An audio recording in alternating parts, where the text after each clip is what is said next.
lagi sama kita. Notistik. 3 rangkaian cantik. Yes. Ya. Notistik dan 3 rangkaian cantik. Iya. Kita mau apa hari ini? Kita mau membahas tentang perjanjian perkawinan. Wow. Nah, sebagai info di video kita sebelumnya, cek ya yang ini nih, video yang itu. Kita wawancara ya, Ci, sama tetangga-tetangga. Tetangga. Ada dari Dinas Perhubungan, ada dari beberapa pegawai swasta. Wawancara tentang apa sih yang mereka ketahui tentang perjanjian perkawinan. Boleh dong ditonton dulu. Kita pengen tahu seberapa jauh masyarakat tahu tentang perjanjian perkawinan.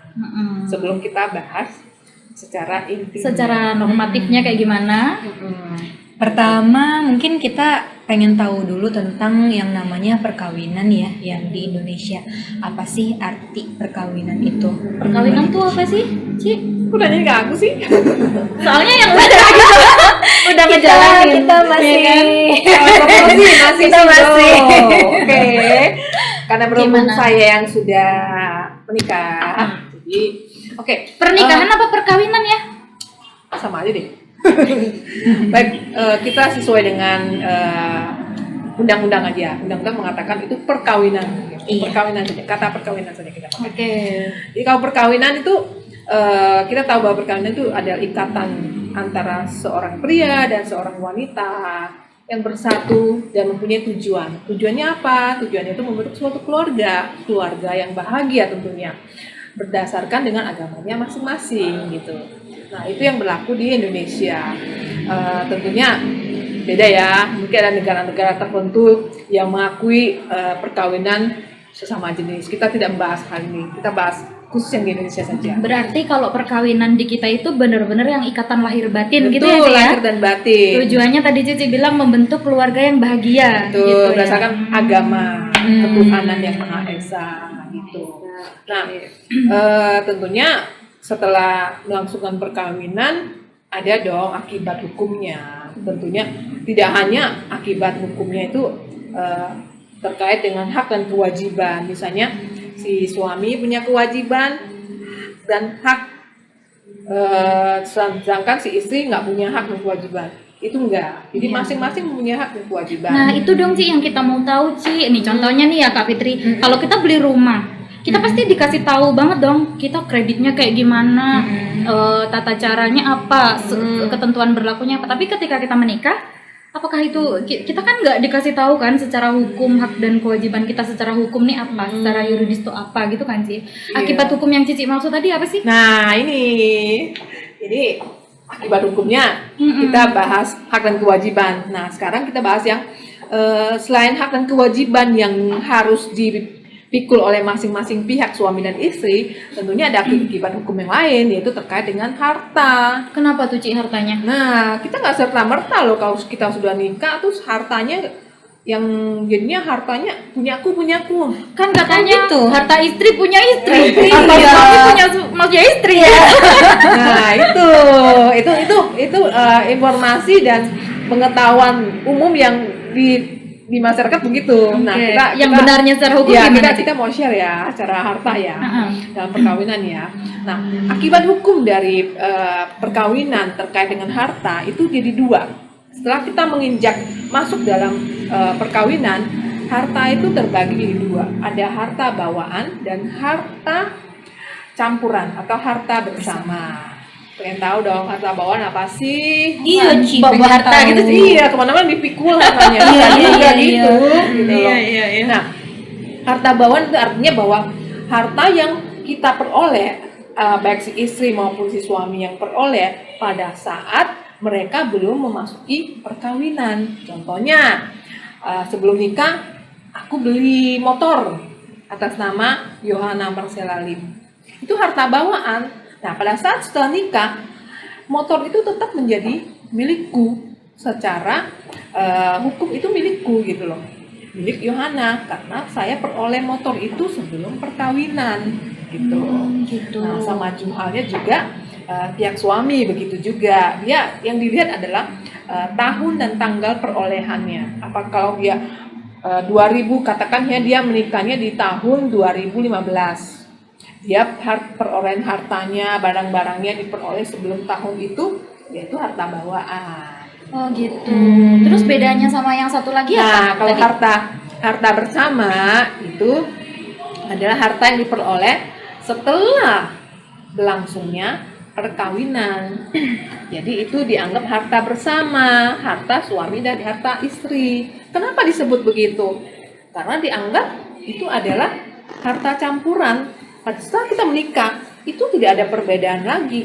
Ini milikku, ini milikmu. Adanya milik kita. Ada milik kita berdua. Tuh, kalau namanya namaku Ci, Ya tetap aja harta bersama. Harta bersama. Kalau itu Suami diperolehnya juga ya? ya setelah tanggal berlangsungnya perkawinan. jadi walaupun atas namaku, kalau diperolehnya itu dalam perkawinan, Ya, itu berarti harta bersama. betul gitu.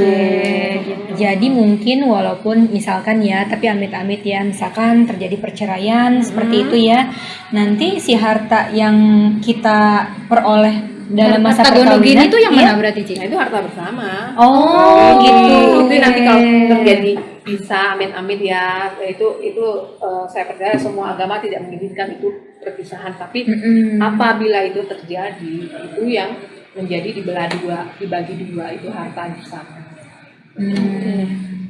Berarti buat tetangga-tetangga ngerti kan sampai sini tentang perkawinan, harta bawaan dan harta bersama. Ya, nanti kalau ada yang kurang jelas boleh komen. Nanti biar dijelasin lagi sama Cici. Ah, Dijawab nanti di komennya sama Cici. Gitu. Terus mungkin Terus ini tadi kan Kak Fitri ngomong kita mau bahas perjanjian perkawinan. Kenapa nih? Iya. Emang kawin itu kontrak, Ci? Kok baru pakai bahas perjanjian segala gitu, gimana Kak Fitri? sebenarnya gini ya, mungkin di Indonesia sendiri stigma masyarakat tentang perjanjian perkawinan itu suka dianggap negatif gitu. Tabu ya, Kak? Iya. Dan hal yang sangat tabu gitu, dikarenakan mungkin gini, orang-orang berpikir, oh ya, kenapa misalkan nih si A ini mau menikah sama si B gitu. Nah, si A ini ingin mengajukan yang namanya perjanjian perkawinan gitu. Dan si B pasti bakal berkomentar, "Kenapa kamu seperti itu? Apakah kamu nanti mau cerai dengan aku? Ataukah dikit-dikit baru aja di awal kamu udah ngomongin tentang harta gitu. Kok bisa kayak gitu gitu, sedangkan pernikahan sendiri itu untuk menyatukan dua insan manusia ya kan, dan nggak pengen yang namanya terjadi kayak perceraian gitu. Terus juga kalau harta mungkin orang-orang berpikir ya udahlah jalanin aja, harta mah nanti Kita juga bareng-bareng iya gitu, bareng-bareng gitu ya. seperti itu gitu. Padahal sebenarnya para tetangga kalau kita ngomongin nih tentang perjanjian perkawinan itu banyak banget hal positifnya gitu. Malah hal positifnya gini, jadi kita itu misalkan nih si A sama si B ingin yang namanya di perkawinan ini misalkan kelakuannya kayak gimana, tentang yang namanya cintanya tuh pengen dituangkan nih dalam akta otentik, jadi bukan hanya di lisan aja gitu. Nanti kan kadang-kadang Biar nih janjimu nggak palsu gitu ya. kadang-kadang kalau seandainya nih kita kan misalkan dalam pernikahan setahun 2 tahun mungkin masih merasakan manis-manisnya gitu ya. Kalau udah 20 tahun. Tapi nanti kalau misalkan udah 5 tahun kemudian kita kan nggak tahu ya yang namanya manusia pasti kan ada berubahnya gitu. Dengan adanya perjanjian perkawinan otomatis akan yang namanya mengikatkan diri. Oh iya, aku ternyata pernah nih ada yang namanya berjanji ke si A ini harus kayak gini, kayak gitu. Jadi lebih nyaman seperti itu. Sebagai pengingat ya. Betul, Jadi sebagai ya. pengingat gitu. Gitu. Oke, jadi gimana kalau misalnya stigma negatif dari masyarakat itu kita ubah, kita balik kayak gitu. Bahwa dengan perjanjian perkawinan itu malah kita bisa lebih mempererat ikatan perkawinan gitu. Jadi dengan perjanjian perkawinan itu kita bukan kayak yang menghilangkan stigma bahwa si A nikah sama si B cuman karena harta nih, jangan karena dia kaya nih, kayak gitu. Bahwa dengan perjanjian perkawinan kita benar-benar mulai dari nol. Benar-benar kita karena kita nggak fokus lagi buat yang namanya kesetiaan nih, kamu udah berjanji ya setia, kamu udah berjanji nih istilahnya kita jalan bareng-bareng, kita setia, masalah harta juga kita udah clear. Jadi kita dalam berumah tangga itu lebih fokus ke hal-hal yang penting, Betul. Ya kan? Kita kayak fokus gitu ke ya. hal yang lebih penting tentang mendidik anak bersama-sama, tentang benar-benar tujuan yang bahtera rumah tangga kita ini dibawa kemana gitu. Karena hal yang krusial ini udah diatur. Kita udah punya pegangan nih. Perkara suatu saat kita lupa, kita bisa inget lagi nih perjanjian perkawinan nih kita kayak gini. Jadi intinya tetangga, perjanjian perkawinan ini tidak cuma melulu tentang harta yang diatur tentang harta aja, perjanjian tentang harta aja, tapi ada hal-hal lain yang memang boleh dituangkan dalam perjanjian perkawinan. Contohnya, misalnya, Misalkan Iya banyak gimana? lagi. Banyak Bahkan ya. sekarang itu ini loh Ji, udah banyak yang kayak nambahin di perjanjian perkawinan itu ini nggak boleh poligami, sorry maksudnya, Ya. tapi ada yang seperti itu kayak gitu. itu tergantung dari Tergantung kesepakatan dua maunya pihak apa ya. kayak gitu. Nah, kita ngomong-ngomong tentang itu Ci, jadi ada banyak aku kumpulin dari beberapa teman-teman dari sosial media, terus juga dari seminar, terus juga dari berbagai macam sumber, itu pertanyaan-pertanyaan yang umum tentang perjanjian perkawinan. Nanti aku tanya Cici sama kakak bantu jawab ya. Boleh. Oke, kita BTW kita juga harus kasih informasi juga ya. Bedanya apa sih di dalam perjanjian perkawinan ini terkait dengan harta? Akibat adanya perjanjian Iya. perkawinan terhadap harta bersama. Iya. Betul. Yang tadi kan apa sih? yang awalnya kan saya cuma sebutin bahwa begitu terjadi begitu perkawinan itu terjadi itu ada harta bawaan dan harta bersama. Nah, kalau ada perjanjian perkawinan pasti ada bedanya. Ayo happy, tolong Kayaknya seru ya. Iya. Jadi kalau kita menikah dengan perjanjian perkawinan, maka kita hartanya pisah harta. Jadi kita bisa pilih sih, nanti ada beberapa jenis ya, perjanjian perkawinan itu ada 3 jenis. Kalau kita pilih pisah harta, nanti jadi harta bersama. Misalnya dalam perkawinan yang Cici tadi bilang, ada beli harta mobil bersama. dalam perkawinan atas nama saya, maka mobil itu menjadi milik saya. Kalau atas nama suami, berarti mobil itu milik suami. Kalau gitu. ada perjanjian. Kalau aja perjanjian perkawinan. Dan Kalau kalau nggak ada kita perjanjian mau perkawinan, kalau nggak ada itu perjanjian bersama. perkawinan, tadi namanya harta bersama. Iya, harta Nah, bersama. kalau ada perjanjian perkawinan nggak ada lagi kata Iya. harta bersama. Kayak gitu, adanya harta masing-masing. Iya. Nah, masalah harta bersama ini ketika kita misalnya pengen nih, aku tetap pengen dong beli rumah atau tanah atas namanya berdua sama suami, bisa. Nanti di sertifikatnya nama kita dan nama suami kita kayak gitu. Selain itu juga bukan hanya terkait dengan harta aja sih tetangga. Dan perjanjian perkawinan itu mempunyai akibat juga. Akibatnya adalah terkait dengan hutang. Iya, utang piutang ya. Contohnya nih, misalnya suami punya hutang. Nah, hutangnya nggak bisa dibayar, nggak mampu bayar gitu loh. Itu karena ada perjanjian perkawinan. Pihak yang memberikan hutang itu tidak berhak loh dan tidak boleh loh mengambil harta milik istri yang atas nama istri karena ada pemisahan harta. Jadi yang bertanggung jawab adalah Yang cuma bersangkutan. harta dari suami saja. Soalnya ada plus minusnya ya. Artinya bahwa itu juga melindungi dalam arti melindungi harta si istri. Tapi ya minusnya jadinya kan terkesan kok suami menderita istri nggak nolongin atau istri menderita suami nggak nolongin ya, tapi sebenarnya ada pelindungannya juga. Iya. Lebih aman ya. Oke, kita mulai dari pertanyaan-pertanyaan yang umumnya ditanyain oleh masyarakat terkait perjanjian perkawinan.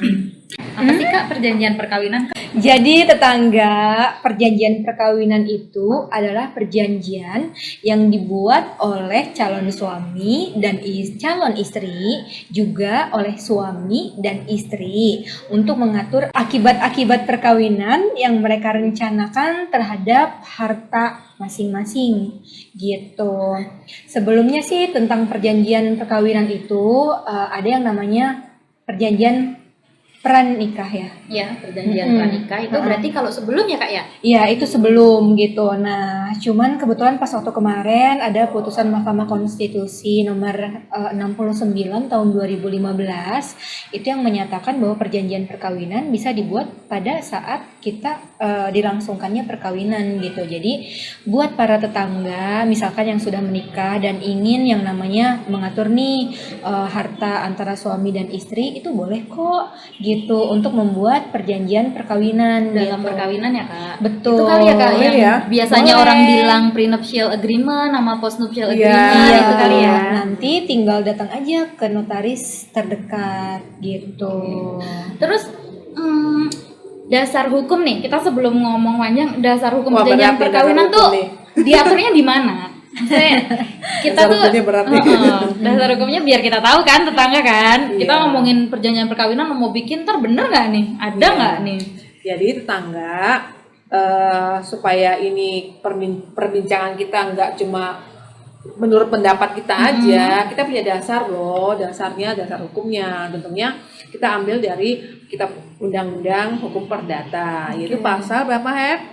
Pasal 139 Sampai 185 ya, Iya, KUH KUH Perdata Perdata ya. Betul. Selain itu juga di dalam Undang-Undang Perkawinan. Nomor berapa Undang-undang- Undang-Undang Perkawinan? Ayo. 1 tahun 74 jumbo Ya. yang baru Iya, nih. pasal 29. Betul.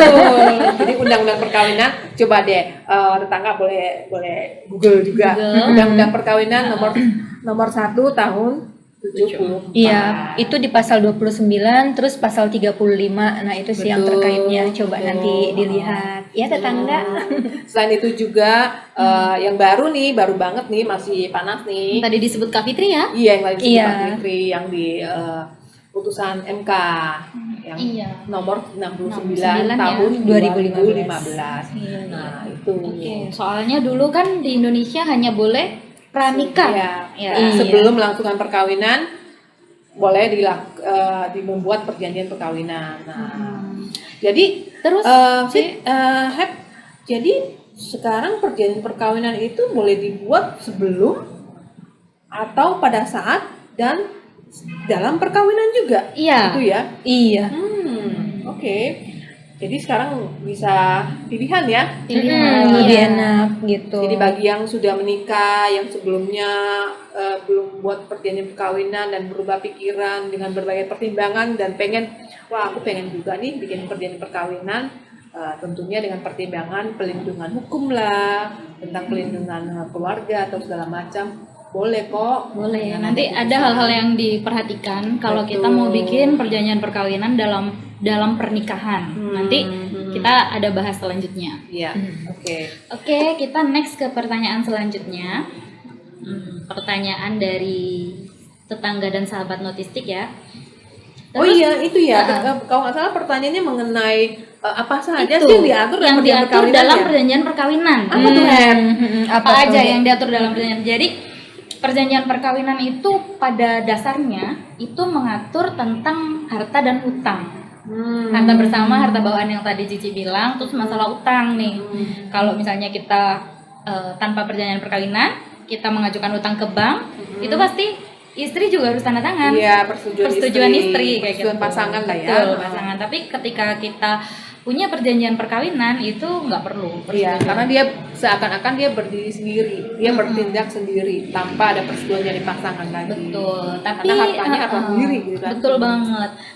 Tapi gini Ci, kita mengacu pada asas kebebasan berkontrak pasal 1338 nih, Oh. BW katanya. Orang-orang biar tahu aja kayak.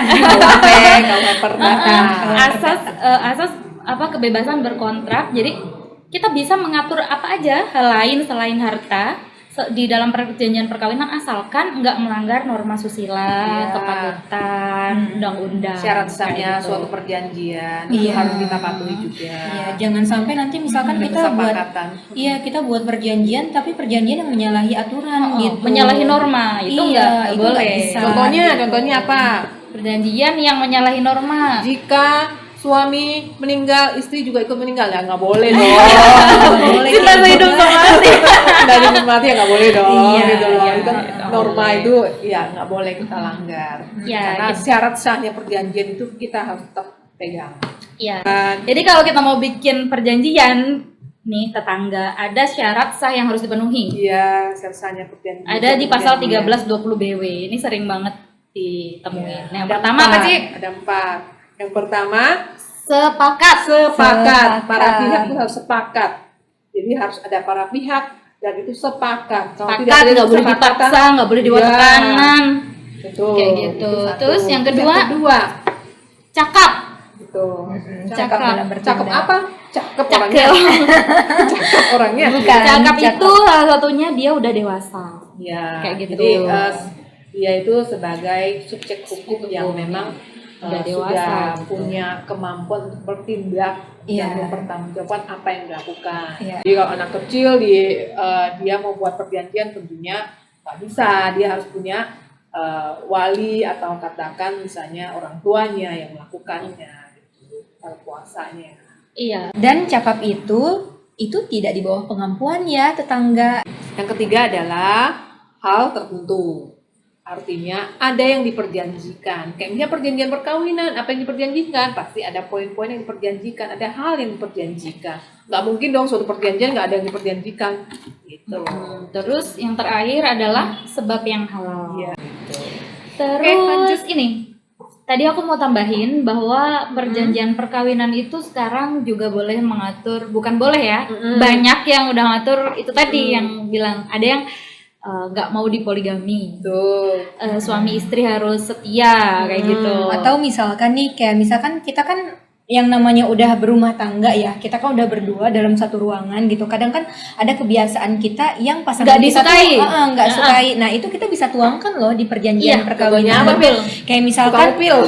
iya, misalkan suka ngeletakin baju di mana-mana gitu kan. Kadang ada pasangan, ih kok nih orang jorok banget gitu. Sedangkan Terus dapat pasangan suami yang bersih. tiap pagi mau dibikinin Kak Fitri kopi. Oh iya, kayak gitu ya. Ada tuh pasal-pasal yang kayak gitu. Ya, Bisa itu tuh tertentu dituangkan gitu dalam perjanjiannya gitu.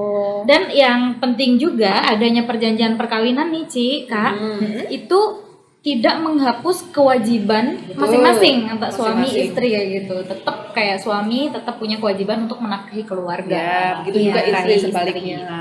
Ya, gitu. Terus gini Ci, Mm-mm. perjanjian perkawinan itu ada 3 jenis. Apa aja Ci? Perjanjian perkawinan dengan pisah harta sama sekali. Terus perjanjian perkawinan dengan pisah harta bawaan yang tadi udah dijelasin Cici. Tuh. Satu lagi perjanjian perkawinan dengan Utang. Ada utang, rugi. laba rugi. Pemisahan Iya. terhadap utang Pemisahan rugi. laba rugi. Atau rugi. Untung rugi. Terus Ini Cik, ada pertanyaan lagi gini. Apa dasar dibuatnya perjanjian perkawinan gitu? Kalau kita mau bikin perjanjian perkawinan tuh dasar apa ya yang mau kita miliki gitu? tentunya kalau misalnya namanya suatu perkawinan kan masing-masing punya tujuan, etikatnya baik. Ya, begitu juga dalam membuat suatu perjanjian perkawinan, kita juga masing-masing harus punya etikat baik bahwa tidak serta-merta punya niat terselubung, misalnya Iya.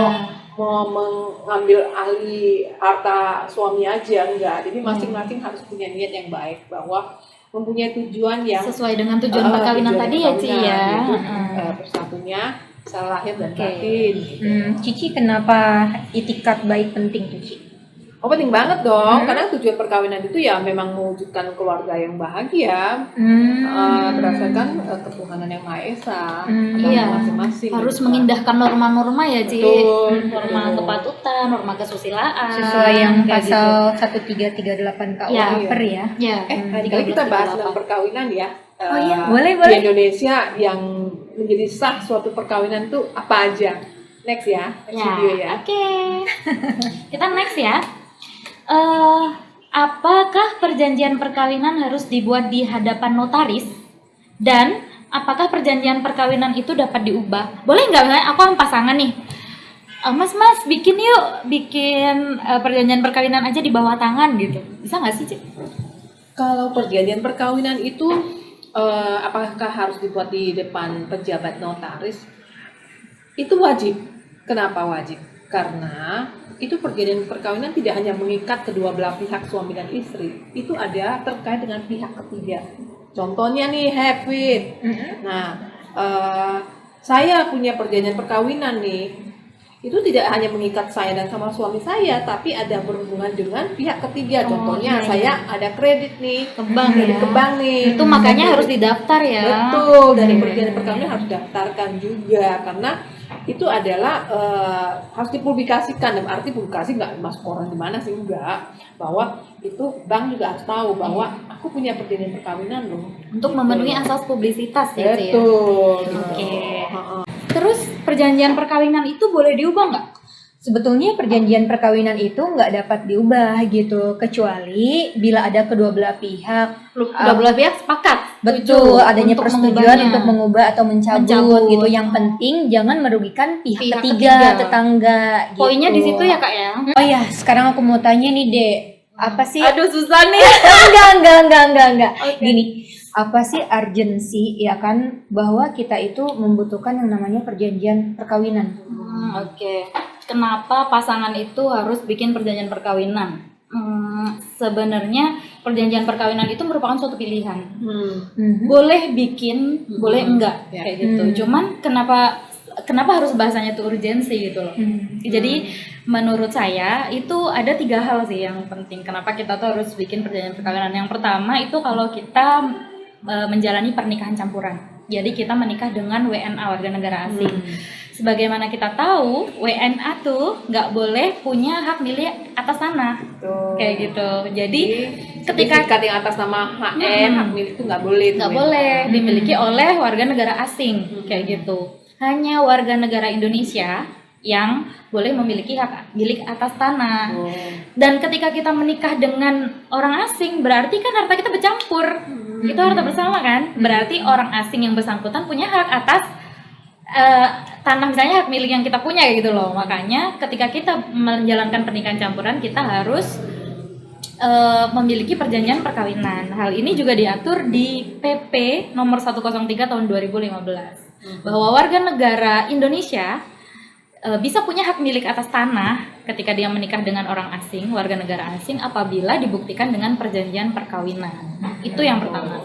Jadi nggak bakal yang namanya takut ya buat misalkan nih aku menikah nanti sama warga negara asing gitu. Yang penting aku buat aja perjanjian perkawinan, otomatis aku bisa yang namanya Punya hak membeli, milik atas tanah. iya, membeli rumah, membeli apartemen atau membeli yang lain-lain itu bisa gitu. Jadi emang penting banget ya berarti perjanjian perkawinan ya. Betul. Terus Oke. yang kedua urgensinya ya karena ada konsep harta bersama itu tadi kayak gitu. Jadi kalau misalnya kita memang mau pisah harta, kita nggak mau nih adanya harta bersama dalam perkawinan, kita boleh memilih untuk membuat perjanjian perkawinan dengan pasangan. Terus yang ketiga nih, yang Banyak ketiga banget ini tiga yang global ya, yang mesti yang banyak ini. Ketika kita menikah dengan seorang direktur perseroan Komanditer. Jadi ini lebih sedikit ya tentang hukum perusahaan kayak gitu. Kalau perseroan komanditer itu kan Perseroan dia komanditer tuh CV apa ya, guys. CV Iya, guys. CV. Jadi pertanggungjawabannya CV itu karena dia bukan badan hukum itu sampai ke harta pribadi. Harta pribadi. Jadi misalkan pilot nih, ya, kita punya suami, dia direktur CV, terus pilot. Nah, maka harta kita itu bisa kesangkut-sangkut buat harta apa sih? Penanggung. Buat Penanggung, nanggung. Itunya buat disita gitu loh. Iya, Tapi kalau kita CV-nya. punya perjanjian perkawinan, maka harta kita masih terselamatkan yang atas nama istri. Contohnya tadi suami ya, yang atas nama istri masih diselamatkan. Jadi paling enggak keluarga itu masih bisa jalan lagi gitu, masih bisa survive. Kayak gitu. Itu sih pentingnya kenapa kita harus bikin perjanjian perkawinan. Itu urgensi tentang hartanya ya. Iya. Itu sih. Berarti penting banget ya kalau kayak gitu ya. Iya dong, penting banget. Tuh tetangga bisa pilih tuh apakah tetangga mau nanti nih pas waktu menikah ya kan ingin yang namanya membuat perjanjian perkawinan atau enggak gitu kan. Dengan adanya kita nih diskusi kayak gini kan tetangga juga bisa yang namanya terbuka gitu tentang dunia hukum sendiri. Oh iya, Kalau di Indonesia kan ada juga hukum Islam ya. Nah, gimana sih pandangan hukum Islam terkait dengan perjanjian perkawinan? Tentunya pasti ada pandangan tersendiri ya. Gimana ya, Nep? Kalau ini ya, Ci, jadi ini aku dapat sumber. Ini bukan dari aku pribadi, karena aku pribadi kurang paham masalah hukum Islam. Jadi aku dapat sumber dari ini hukum online. Di situ referensinya dari Sayuti Talib, Hukum Kekeluargaan Indonesia berlaku bagi umat Islam. Penerbitnya Universitas Indonesia tahun 2014. Di sini karena kita ngomong harus ada dasarnya ya, Ci. Betul. Jadi ini aku bacain aja ya, biar nggak salah tangkap. Jadi gini. Perjanjian perkawinan adalah salah satu bentuk dari perjanjian yang dibuat antara satu pihak dengan pihak lainnya. Sebagai suatu perjanjian, maka perjanjian perkawinan termasuk ke dalam aspek muamalah. Dalam hal muamalah, pada dasarnya para pihak bebas melakukan perbuatan apa saja, selama perbuatan tersebut tidak dilarang menurut hukum Islam. Hal ini sesuai dengan kaidah fikih muamalah kontemporer, bahwa hukum asal praktik muamalah adalah boleh dilakukan hingga ada dalil yang menunjukkan kebalikannya. Jadi boleh dilakukan sampai ada dalil yang bilang bahwa itu nggak boleh, gitu. Terus merujuk pada penggolongan hukum di atas, kegiatan membuat perjanjian perkawinan hukumnya adalah mubah atau boleh, selama tidak melanggar asas-asas perjanjian dari dalam hukum Islam. Hal tersebut diatur dalam pasal 45 kompilasi hukum Islam. Itu mengatur sebagai berikut. Kedua calon mempelai dapat mengadakan perjanjian perkawinan dalam bentuk 1 taklid talak dan 2 perjanjian lain yang tidak bertentangan dengan hukum Islam. Kata dapat merujuk pada suatu kebolehan bagi umat Islam untuk membuat atau tidak membuat perjanjian perkawinan, sehingga hukum asalnya adalah mubah atau boleh, gitu. Jadi intinya boleh. Boleh intinya, itu pilihan kita, Ya, gitu. pilihan ya. Tuh, Jadi, berarti boleh ya. Boleh ya. Kita tuh niatnya kita tuh sebenarnya menjaga ikatan pernikahan itu sendiri loh. Gitu. Yang penting etikat baik. Itikat baik, ya. Itu intinya sih. itikat baik. Oke, ada lagi kalau Ada lagi nih, gini nih Ci. Apakah perjanjian perkawinan itu menguntungkan bagi perempuan yang menikah dengan pengusaha kaya raya? Itu yang di awal udah dijelasin. Menguntungkan ya. Tapi ada plus minus ya. Soalnya gini tetangga. Kak, ada pertanyaan ini tuh karena kayak gini. Kalau suami kita kaya, kan kalau kita pakai nggak pakai perjanjian perkawinan kan 50-50, 50% kita dapat dong semua. Tapi kalau kita pakai perjanjian perkawinan kan kita nggak dapat gitu. Iya, ya apa atas nama suami ya suami. Kayak aja, gitu. Nah itu gimana nih? Gimana? Kalau menurut saya sendiri, Oke. biasanya nih misalkan kita kan menikah sama pengusaha, apalagi pengusaha itu anak orang kaya dan orang kaya gitu kan. Nah, memang kita butuh banget yang namanya perjanjian perkawinan, karena gini, misalkan pada saat perkawinan kita kan pasti bakal yang namanya dikasih dong sama suami, ya kan? Kita bisa beli rumah, kita bisa beli mobil, dan bisa beli lain-lain itu atas nama kita sendiri, karena kan kita ada perjanjian perkawinan. Apabila nanti misalkan nih suami itu bangkrut, ya kan, dan si pihak bank itu ingin yang namanya mengambil hartanya si suami dan ingin mengambil hartanya si istri juga, dengan adanya perjanjian perkawinan, bank itu nggak bakal bisa yang namanya menarik harta si istri, gitu. Jadi lebih enaknya kayak gitu. Mungkin ada yang Jadi buat beranggapan perlindungan hukum juga ya. betul, ada yang beranggapan oh berarti 55 enggak 50-50 dong. Kan kita sebagai istri kita bisa minta dong. Kita bisa minta dibeliin rumah, kita bisa minta dibeliin mobil. Sebenarnya kan sama aja Iya, gitu. iya. Cuman lebih aman untuk kita gitu sebagai istrinya Iya, pengusaha. kita kan nggak tahu ya Gitu. nextnya tuh ada apa. Betul, apalagi kan pengusaha memang agak rentan bisa cepet kaya tapi juga bisa cepet turunnya gitu. Makanya kita harus benar-benar waspada dan benar-benar harus tahu tentang hukum Oke. perkawinan. Intinya balik lagi ke etikat baik kita. Betul. Tujuan dari perkawinannya. Oh iya deh, aku mau tanya deh, apakah perjanjian perkawinan itu berlaku surut? Ini kaitannya sama ini ya, perjanjian perkawinan yang dibuat dalam perkawinan ya Kak ya? Iya, dalam perkawinan. Oke, jadi kalau berdasarkan putusan MK, Mahkamah Konstitusi, itu perjanjian perkawinan boleh berlaku surut Kak. Hanya saja secara praktek, misalnya itu karena itu riskan banget ya Kak. Jadi biasanya sih susah ya. Notaris biasanya nggak mau kayak gitu. Karena apa? Kita nggak tahu gitu. Kita nggak nggak bisa benar-benar menjamin apakah mereka benar-benar nggak punya utang. Kayak gitu, takutnya kan nanti ada pihak ketiga yang dirugikan. Kan ini tadi yang tadi ditekankan kan. Terus biasanya pengalaman aku itu notaris minta penetapan dari pengadilan Kak. Kalau dia kayak gitu. Untuk dasar hukumnya notaris itu ya. Bahkan gini, beberapa notaris di Jakarta yang aku tahu gitu ya. Jadi ketika kita mau bikin perjanjian perkawinan dalam pernikahan, itu walaupun nggak berlaku surut, mereka minta penetapan dari pengadilan kayak gitu. Karena itu riskan banget. Dan nanti hartanya tuh kan diinventaris, di list kayak gitu. Karena notarisnya nggak tahu ya, barang ini belinya sumber dananya apakah benar dari si istri saja dananya atau dari si suami saja. Karena kan itu terjadinya pembelian barang itu kan udah lampau gitu kan. Udah lampau. Agak susah untuk track lagi. Iya, takutnya itu ya, takutnya suatu saat ada gugatan atau nggak salah atau kayak gimana gitu. Biasanya sih notaris nggak mau atau enggak, kalau mau ya harus ada penetapan pengadilan. Oke, berarti sebenarnya bisa berlaku surut, yang penting ada penetapan pengadilan, setelah itu baru ke notaris. Ya, itu buat asas kehati-hatiannya Kak. Oh iya, terus ini ada lagi tanya nih, bagaimana caranya kita tahu orang itu tuh menikah dengan perjanjian perkawinan? Emang ada tuh tertulis tuh dia nikah dengan perjanjian perkawinan gitu, pas saya terima nikah dan kawinnya dengan perjanjian perkawinan. Misalnya kayak gitu atau gimana tuh Ci? Jadi gini tetangga. Gimana?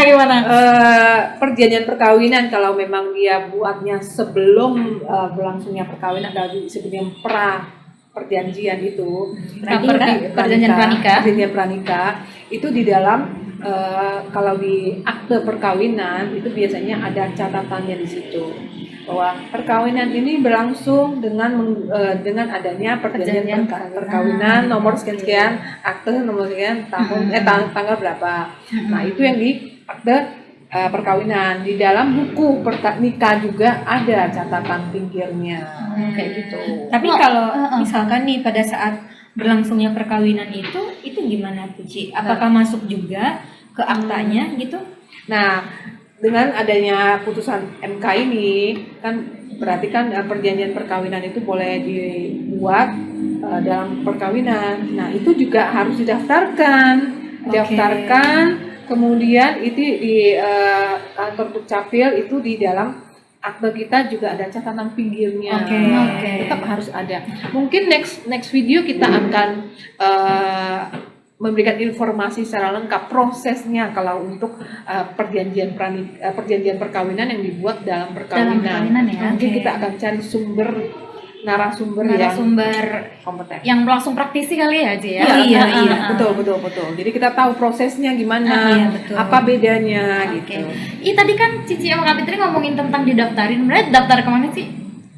Didaftarin ke ini kantor catatan sipil. Semuanya.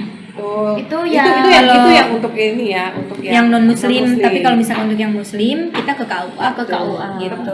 Kantor urusan agama. Ada catatannya. Untuk next video kita bahas. Jadi untuk para tetangga, mulai saat ini apapun yang kita beli catat tanggal belinya. Iya. Aku mau dokumentasinya. Aku mau nambahin satu lagi. Ya. Jadi aku ini dapat dari seminar. Ya. Jadi dibilang, ada yang nanya waktu itu kayak gini. Kalau misalnya kita kredit rumah, kita AJB, kita cicilannya 20 tahun. Tapi sebelum cicilannya lunas, kita menikah. Harta itu masuk harta mana? Kayak gitu. Harta bawaan atau harta bersama. Nah, waktu itu dari narasumbernya itu jawab bahwa itu masuk ke dalam harta bawaan. Karena yang dibahas itu adalah tahun perolehan. Tahun perolehannya kan tahun perolehan ketika kita menikah. Walaupun masih utang ya. Tahun perolehannya itu sebelum menikah, walaupun nanti lunasnya itu pas udah nikah gitu, itu nggak apa-apa. Itu masuknya. Jelas ya. Catat tanggal pembeliannya. Kalau masih ada pertanyaan lagi boleh komen di bawah. Nanti akan dijawab oleh Cici dan Kak Fitri. Dan kita. Oke, mungkin Kalau kita segitu. tidak bisa menjawab, kita akan undang narasumber. Iya, Betul. gitu. Terus kasih kita input kali ya. Kita Iya. harus bahas apa nih yang kayaknya di masyarakat nih ini nih yang perlu di sharing nih kayak gitu. Iya. Biar kita sama-sama melek hukum.